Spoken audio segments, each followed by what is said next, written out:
অবশেষে ধৈর্যের বাঁধ ভেঙেছে ইরানের। ইসরায়েলকে লক্ষ্য করে চালিয়েছে ক্ষেপণাস্ত্র হামলা। ইসরায়েলের সামরিক বাহিনী আইডিএফ এক বিবৃতিতে জানিয়েছে এ তথ্য। আইডিএফ জানিয়েছে ইহুদিবাদী রাষ্ট্রকে নিশানা করে ক্ষেপণাস্ত্র নিক্ষেপ করেছে ইরান। এর পরপরই ইসরায়েল জুড়ে বাজছে সাইরেন। ক্ষেপণাস্ত্রের উৎক্ষেপণ শনাক্ত হওয়ার পরে এ বিষয়ে ইসরায়েলি নাগরিকদের সতর্ক করেছে আইডিএফ। মিসাইল হামলার সাইরেন শোনা মাত্রই সুরক্ষিত স্থানে নাগরিকদের দ্রুত আশ্রয় নেওয়ার পরামর্শ দিয়েছে তারা, এবং পরবর্তী নির্দেশনা না দেওয়া পর্যন্ত সেখানেই অবস্থান করার অনুরোধ করা হয়েছে।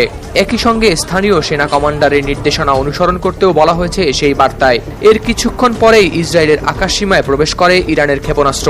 আইডিএফ এর বরাতে নিউ ইয়র্ক টাইমস জানায়, বড় এক ঝাঁক মিসাইল নিক্ষেপ করা হয়েছে। এর মধ্যে ব্যালিস্টিক মিসাইলের সংখ্যা অন্তত শতাধিক।